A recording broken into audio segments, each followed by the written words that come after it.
like to purchase a pre-printed fabric panel, please go to spoonflower.com and type Kathy Schmitz in the search bar without any spaces. You can also hold your phone's camera over the QR code and a small yellow tab will pop up. Click on the tab and it will take you to my Spoonflower shop. Please order a fat quarter on Petal Signature Cotton. Thanks!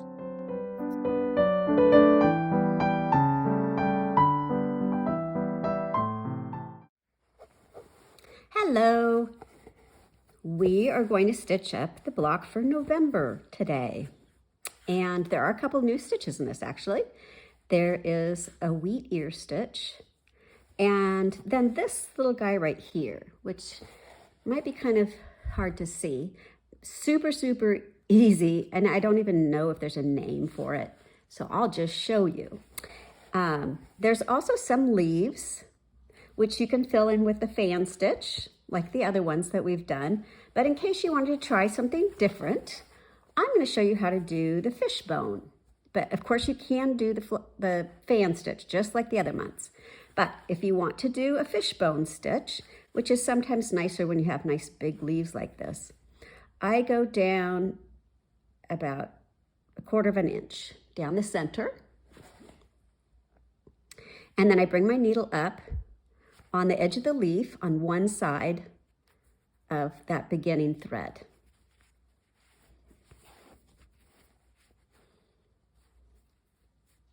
Now I'm going to go down in the center, right below that first stitch, and just to the other side slightly. So I'm crossing over that center line, and then up on this side of that beginning stitch, right on the edge of the leaf.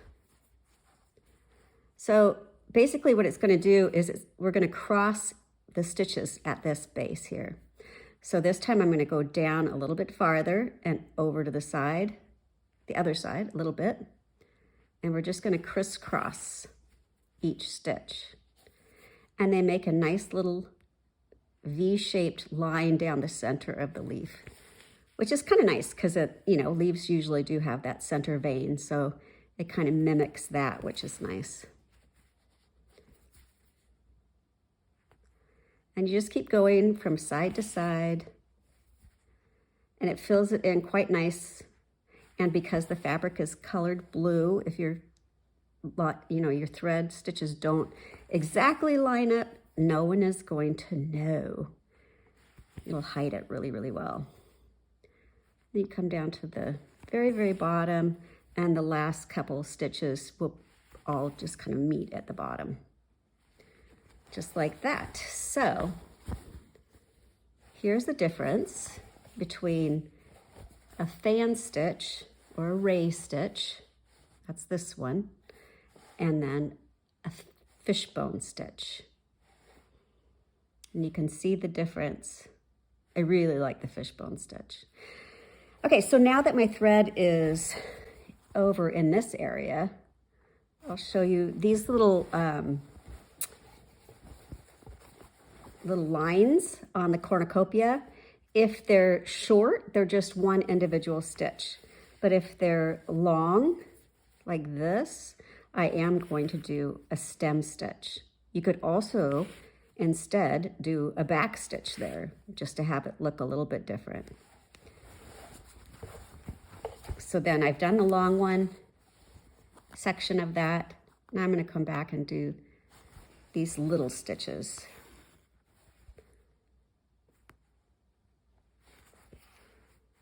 So that's really easy, just like that.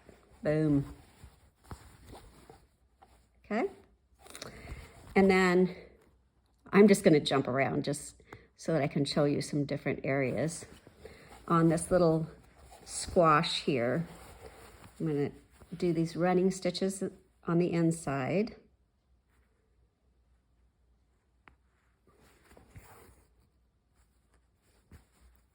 And I'm just, like I said, going to jump around. So I wanted to make this stem kind of a little bit thicker. So I'm just going to do a satin stitch, but it's really only going to take maybe 3 or 4 stitches to fill that in. Looks like 3 stitches is plenty. like that.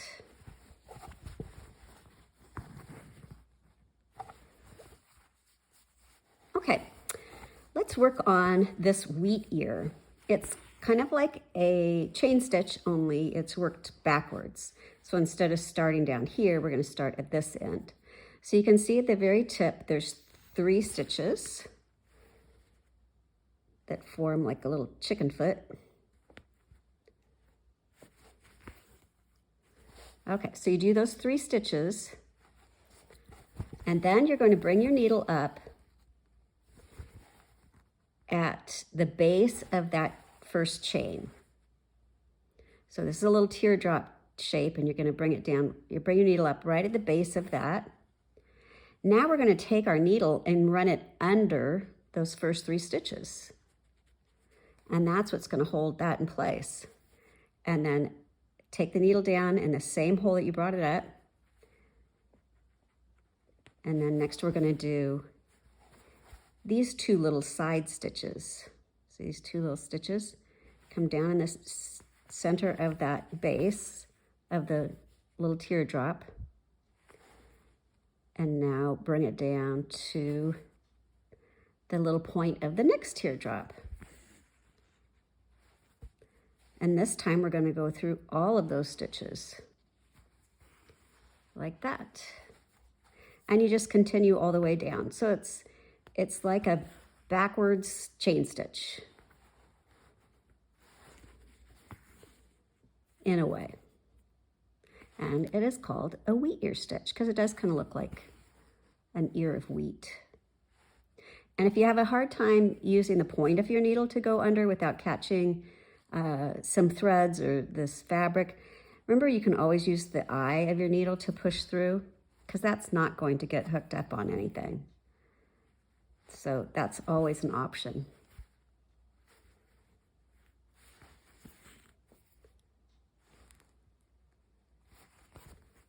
And this is the last stitch right there in the wheat ear. So there's the wheat ear. I do like the way that looks. So I'll go ahead and do this one and finish up the pumpkin, and then I'll move over here and show you this little guy, which is the same as these down here. So I finished up the other wheat ear. Oh, just pull my thread out. There's a couple things I wanted to show you. So you know how I did the stem stitch here for this first one? And then I said you could do a back stitch. So I thought, well, I'll do a back stitch so you can see the difference. It is a thinner line than a stem stitch. You can also see I'm not as practiced at a back stitch, so mine are not straight, definitely. But that makes it look like it's a hand-woven cornucopia. See, it's all intentional. The other thing I did is I went ahead and on these 2 little leaves, instead of doing the fan stitch, I did the fishbone stitch again. So I do like the way the fishbone stitch lies next to the fabric, I think, better.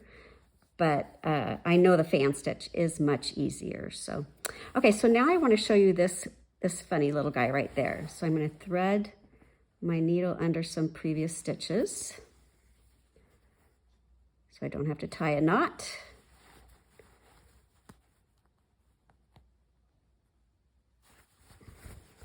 So the beginning of this is just a stem stitch. So we're going to do a stem stitch all the way up the center, and I'm just using like a 16th to an 18th, 16th to an 18th, a 16th to an 1/8 inch long stitches.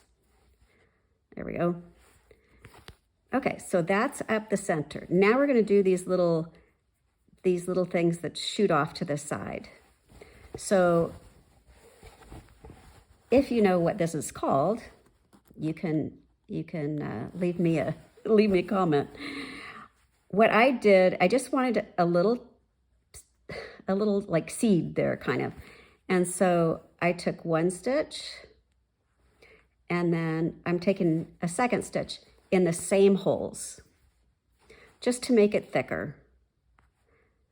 So it's super, super easy, but it definitely makes it look a little thicker than just a single piece of thread.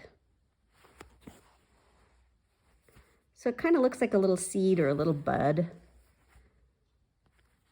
And that's kind of what I was going for there.